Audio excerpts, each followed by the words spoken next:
Look into any eyes. You can find by you can see clear through to another day. Maybe been seen before through other eyes on other days while going home. What do you want me to do? To do for you, to see you through. It's all a dream we dreamed, one afternoon, long ago. A few years back, I started to get back into the music of the Grateful Dead. I started listening to their Sirius XM station and seeking out the multitude of bootlegs and live shows. As I did, I mentioned to a former student of mine about the band and that he might enjoy their stuff. After a while, he contacted me and told me that he really did enjoy it, and introduced me to his favorite track, Box of Rain. I fell in love with the song and was so happy that I had worked with someone who understood the poetry of the Dead's lyrics. The track opens up the group's American Beauty record. It was written by Phil Lesh and Robert Hunter. Phil's father was dying of cancer at the time, and he was driving to visit him on a regular basis. On these drives, he would hum and sing this song that he had in his head. He gave the tape of him singing to Robert, who began to find the lyrics to the piece.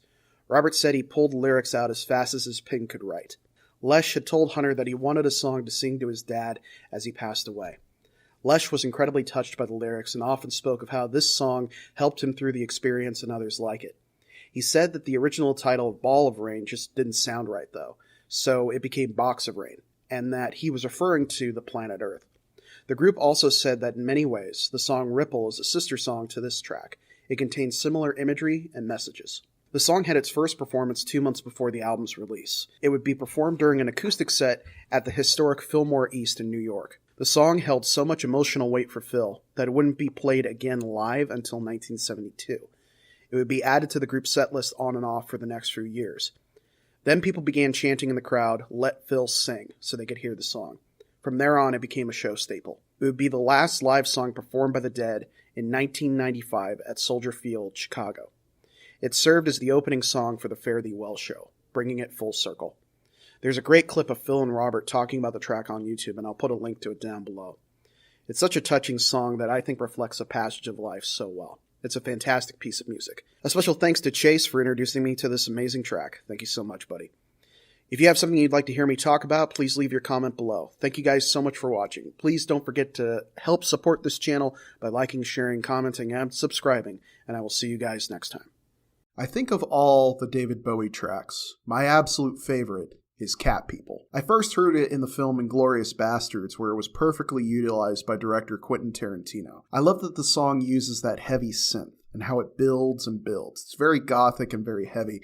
I just really love it. When I found the 12-inch single for my collection, I was totally psyched. The original version was recorded in July of 1981 for the film of the same name, and a second version would later be released in 1983 on the album Let's Dance. The music was written by Giorgio Moroder, and the lyrics were done by David Bowie. It was essentially commissioned by Bowie by the film's director Paul Schrader. Schrader already had a wealth of music for the film composed by Moroder, and asked Bowie to put words to the main theme. The length of the original version, which was featured on the soundtrack and 12-inch single, is almost 7 minutes in length, while the other edits run just a little over 4 minutes. The single release was a hit, with it going #1 in New Zealand, Sweden, and Norway. It would be released as a single 3 times, each time alternating the track from the A side to the B side and back. In 1982, David Bowie decided to use the track for his next album, Let's Dance. He was going to use the original version, but he was releasing the track on EMI America, and the original publisher, MCA, refused to let him do this. So he had to re-record the track. The re-recorded track is good as well, but the original is always my favorite. The main reason to listen to the new version is Bowie decided to use new guitar work in it. The guitarist was a then unknown Stevie Ray Vaughan. I highly recommend the original 7-minute cut above all the other versions, though.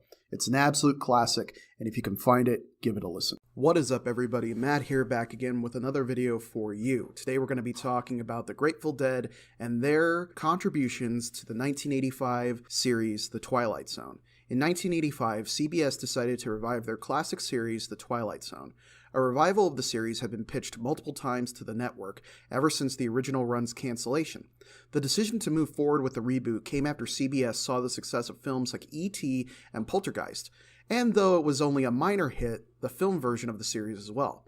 For the series, they brought on writers and directors such as Stephen King, Harlan Ellison, Wes Craven, William Friedkin, and George R.R. Martin. For the music, they decided to bring in a special group as well. the Grateful Dead, along with Merle Saunders. Saunders had previously worked with the Dead and Garcia and was a natural partner for the project. Garcia said, "Man, I live in the Twilight Zone," when he got the offer. The band was initially commissioned just to remake the original theme, but during negotiations, it was decided that they would provide incidental and Sting's music as well. For some reason, though, the contracts were drawn up in an odd way and caused turmoil between production and output of the music. Phil Lesh wanted nothing to do with the project and thus had no input in the final product. The music was spearheaded by drummer Mickey Hart. This would be one of his first forays into soundtracks and sound design. Unfortunately, right before the project began, he had to go in for back surgery. He had one request, though, that in his recovery room, they set up all the equipment so he could compose the music. Their road manager at the time didn't like this idea at all, but Mickey said, "When I wake up, I want to get to work." He composed most of the music from his hospital room while on the drug Demerol, which, needless to say, helped in the creation of the avant-garde music. To accompany the otherworldly music, CBS created a new and disturbing animated introduction for the series. The company who worked on the intro also happened to be the same animation group who worked on the animated sequence for the Grateful Dead movie. The group's contributions are sprinkled throughout the series and really help set the tone of stories taking place in a world that exists in the shadows of reality. One notable example of the group's work is in the episode Nightcrawlers, which also happens to be my favorite episode of this run of the series. It features an incredible harmonica solo, and it's played by Huey Lewis of Huey Lewis and the News. I highly recommend the series and the music the Dead provided for it.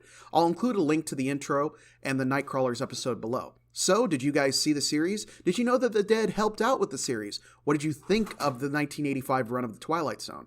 And do you think that they'll feature any of the music that the Dead created in the new Jordan Peele version? Leave a comment below, and don't forget to like and subscribe, and I will see you guys next time. Nothing Else Matters. Arguably one of the best and most touching metal tracks of all time, almost never left the tape drawer. In 1991, Metallica guitarist James Hetfield was alone in his room on tour. He sat on the phone with his then-girlfriend. As he did, he plucked on his guitar with the other hand what would be the opening to the song.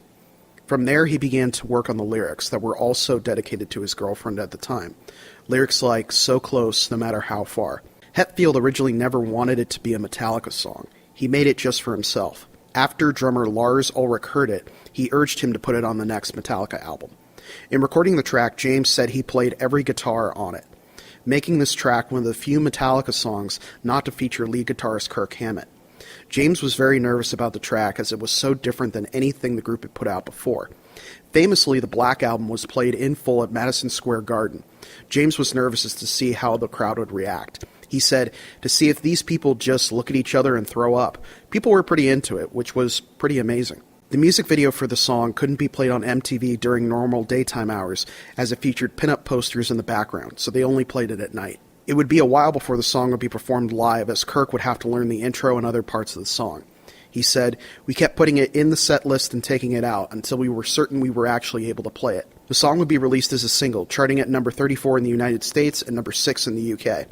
Reflecting on the track years later, James said, "It's quite amazing. It's a true testament to honesty and exposing yourself. Putting your real self out there and taking the risk. Taking a gamble that someone is either going to step on your heart with spikes on or they're going to put their heart right next to it. And you never know until you try." He also added, "That solidified it, I think, that we were doing the right thing. Writing from the heart about where we felt. And you can't go wrong that way. It has become an unbelievable song live, and from the New York Hells Angels putting it in their movie, to sports people, to people getting married to it, all kinds of stuff. People relate to it. I'm grateful that the guys forced me to take it out of my tape player and make it Metallica. Metallica, when they play it live, now dedicate it to their fans. As to the band, nothing else matters." Thank you guys so much for watching. If you have an idea of what I should talk about next, please leave your comment below. Thank you guys so much for watching. Don't forget to help support this channel by liking, sharing, commenting, and subscribing, and I will see you guys next time. Every great work of art needs a sequel. Such is the case with American Beauty, the Dead sequel to Working Man's Dead. Check out my video on that in the description. It was released in the very same year, 1970, and would solidify the group as a powerful songwriting house. In addition to Jerry Garcia and Robert Hunter, the songwriting credits also include Phil Lesh and Bob Weir. The band was sort of forced into making this record. Mickey Hart's dad, Lenny, was the band's manager at the time. He renewed their contract with Warner Brothers, then ran off with the check. The group had to record and tour to stay afloat. Unfortunately, this meant they couldn't work with their regular producer, Bob Matthews. Instead, they worked with Stephen Bankard. He liked working with them, saying, "I had heard bad stories about engineers' interactions with the dead, but what I found were a bunch of hardworking guys." Much like the previous record, the group began to move more in the folk and bluegrass genre. This is evident in the use of Garcia on pedal steel guitar and mandolin by David Grisman. Garcia had asked Grisman to play on their record after running into him at a baseball game. As was explained in my video on Box of Rain, during this time Phil Lesh was dealing with the loss of his father. He liked recording at this particular studio they had chosen, saying that a lot of other bands would hang out there and they would all jam. He said, "Thank the Lord for music. It's a healing force beyond words to describe." The band held off even more on their acid and psychedelic original sound and moved further into acoustics, inspired by Bob Dylan and Crosby, Stills, Nash & Young. They hung out with the former group at the studio and began to pick up their habits and their style. Crosby said, "The idea is when you hang out with other musicians to sort of cross-pollinate your idea streams, and that naturally happened between us on a level that was very rare." If you look at the cover of the record, the word beauty can also be viewed as the word reality, an effect known as an ambigram. The album was much more public and radio-friendly, with tracks like Box of Rain, Sugar Magnolia, Friend of the Devil, Ripple, and the single release of Truckin', arguably the group's most famous track. Truckin' would be released as a single with Ripple on the B-side. It was written by Garcia, Weir, Lesh, and Hunter. It was based on an actual event, a drug bust of the band in New Orleans. It would be their highest charting single until Touch of Grey. Lesh said, "We took our experiences on the road and made it into poetry. The last chorus defines the band itself. That line being, 'Lately it occurs to me, what a long, strange trip it's been.'" Despite its widespread popularity, it's been performed by the band only 520 times and is only their 8th most played track. The album proved popular critically and commercially as well. Many view it as taking what was done on Working Man's Dead, refining it, and building upon it. It has since appeared on many lists of greatest albums, songs, and album artwork. Probably my favorite Grateful Dead album and the one I want to share with people most when introducing them to the group. The title speaks for itself. It really is an American beauty. Thank you guys so much for watching. If you have something you'd like to hear me talk about, please leave your comment below. Thank you guys so much for watching, and don't forget to help support this channel by liking, sharing, commenting, and subscribing, and I will see you guys next time. Sam the Record Man, one of the great iconic landmarks of record signage, among other things, was once the place to get records if you lived in Canada. Even if you didn't live in Canada, you've probably seen photos and heard stories about how cool this place was. Essentially, the Tower Records of the Great White North. It was founded in 1937 by Sam Snyderman. It originally began life as part of his family's store. Eventually, it proved so successful that he moved out and set up shop in direct competition with A&A Records, literally one place over. To attract customers, they added a giant neon record outside the shop in 1970. Later in 1987, they added the other record. The label on the records reads, "That's Entertainment." It wasn't just records that Sam sold. There was also Sam the Tape Man and Sam the Chinese Food Man. The bar next door closed in the 1980s and was converted into more space for the store. They also became well known for their Boxing Day sale, a regular Black Friday for music fans. They had a huge stock selection of pretty much everything you wanted, and some stuff you probably never knew existed. God knows how many people discovered their new favorite record, band, or genre of music because of what they had in stock. If you were a band or an artist, it was the one place you wanted your record sold in. Many Canadian acts felt that if they got their stuff in there with a killer display, it was like winning the Academy Award. They then, of course, grew so successful that they had a franchise all over the country. They even had their own in-shop magazine, which featured some amazing artwork by extremely talented artists. There were two things that really set the shop up as being different from everybody else. The first being the location. It was part of a sort of a miracle mile of shops and music. You'd go see some bands, then shop around for their records. A perfect night out, in my opinion. The other thing was they changed with the times. While other places refused to make the switch to CDs or even tapes, Sam was always expanding and changing with the music scene. They stayed on top of what was hip and what was selling. Unfortunately, in 2001, the company went bankrupt. However, the main shop would be run by Sam's sons, Bobby and Jason. They kept it going for another 6 years before they finally buckled under internet competition. Word got out that the building would be demolished, along with the spinning record signage. Many attempts were made to save it, and thankfully, The sign now stands at the Young Dundas Square. Now I know I'm not the only person online to talk about this legendary store. Take a look for yourself and you will find tons of videos, photos, recordings, and most importantly stories from people who this place was a sanctuary for.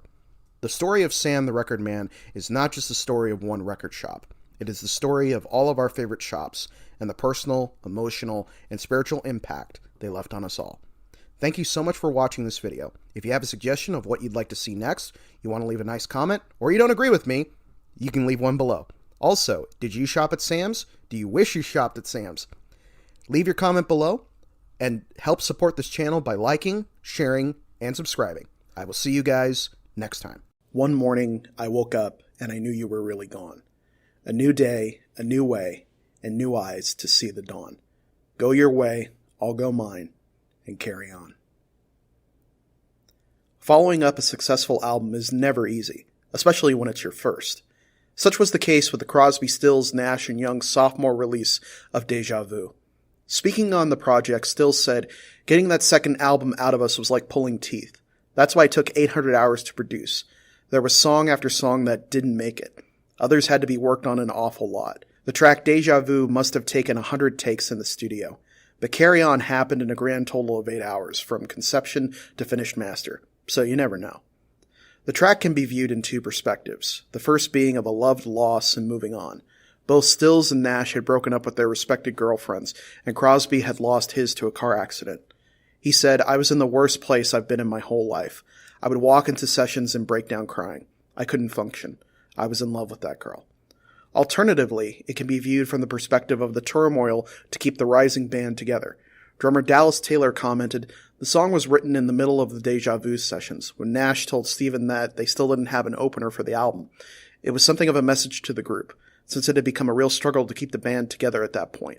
Steven combined the two unfinished songs and stuck them onto a jam we had had on the studio a night before. Additionally, the ending section entitled Questions was taken from another song of the same name that Stills had written for his previous band, Buffalo Springfield. The song is an affirmation that bad things do happen, but out of the chaos can come creation, new perspectives, and opportunities. It would be released as a single in September of 1970. It, and the album, would be huge successes for the band and cement them as poets of the fallout of the hippie generation.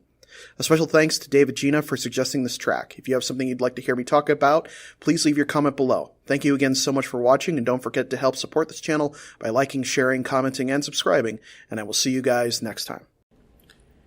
She'd walk down through the garden in the morning after it rained. Peacocks wandered aimlessly underneath an orange tree. Why can't she see me? In May of 1969, Crosby, Stills, and Nash released their self-titled debut album. This album included songs inspired by, among other things, Judy Collins and the assassination of Robert Kennedy, and, in the case of Guinevere, love and medieval imagery. In the Arthurian legend, Guinevere is a woman of incredible beauty married to the fabled King Arthur. However, her affair with Lancelot would lead to the king's demise. In the track written by Crosby, he includes elements of this and compares the legendary lady's beauty to that of all of his loves.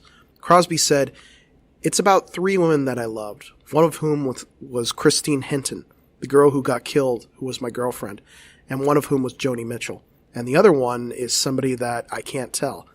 It might be my best song." It's possible that this mystery woman was Nancy Ross, who was living with them at the time and would draw said pentagrams on the walls. After separating, she moved to Florida, which may be the orange tree reference.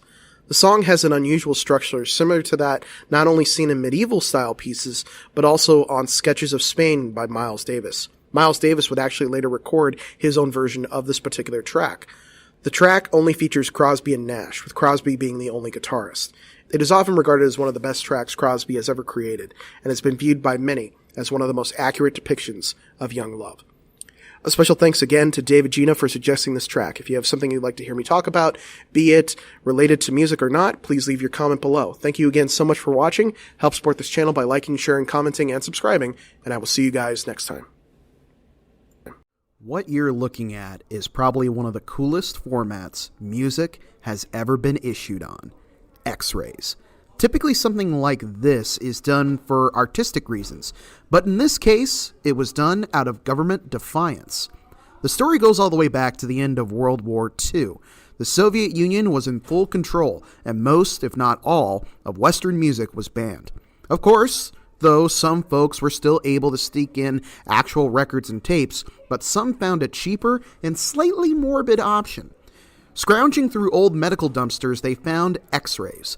The material they were printed on was usable as a good, cheap alternative to actually printing albums. Think of it like a flexi disc. They were only printed on one side and were made by crude lathe machines. Some were so fragile that they could only be played a few times before they were destroyed forever. The hole in the center was usually made by burning it with a cigarette. Because they were flexible and light, they could be easily hidden and sold by dealers. While the quality wasn't great and some people paid for the Beatles and got John Denver instead, it was a way of getting rock and roll. After the wall came down, most of the material would be available legally. The world of X-ray records may not have been found out at all had it not been for a man by the name of Stephen Coates. Coates is the man behind the amazing band The Real Tuesday Weld. I'll put a link to one of their videos below. He found one of these records and began to research them and their story. He wrote a book on the subject, which I'll also link below. Not much else to say about this except it's definitely one of the most creepy and cool ways music has ever been shared. Forget your MP3s and torrenting, this is how you really pirate music. I love looking at these things, and I wonder if anybody who got an X-ray later ended up buying their own X-ray in the form of an album. So what do you think about this topic?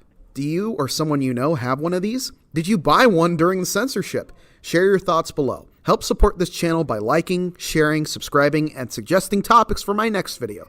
I will see you guys next. I can't remember anything. I can't tell if this is true or a dream. Deep down inside, I feel to scream. This terrible silence stops me.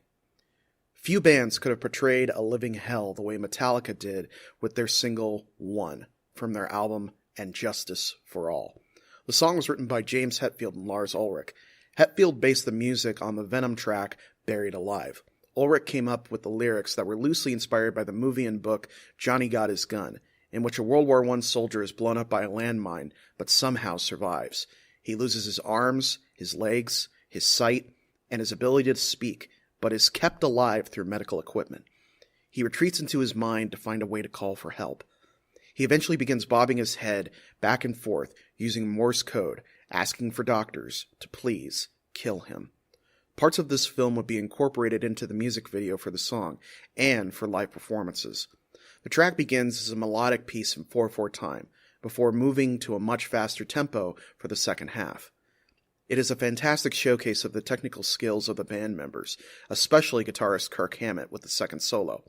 Fans consider it one of the best pieces the band has ever produced. It reached number 13 in the United States and won a Grammy for Best Metal Performance.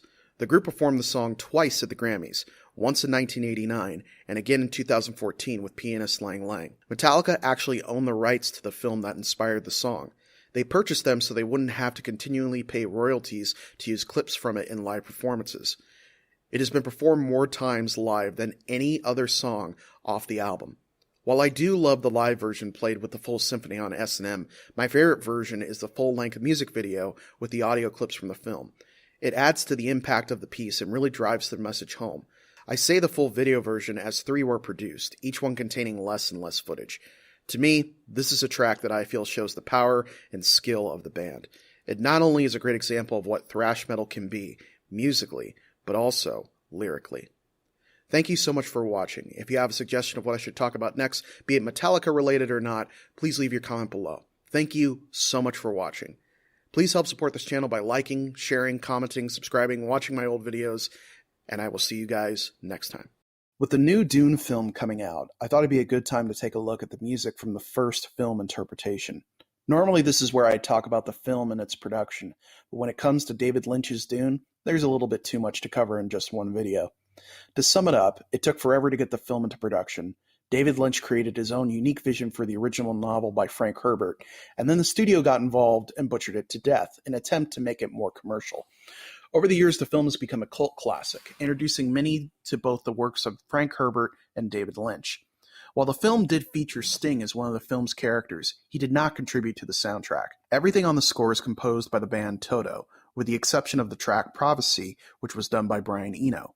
Eno is rumored to have not only been the first choice for the score, but is also rumored to have created a completed soundtrack.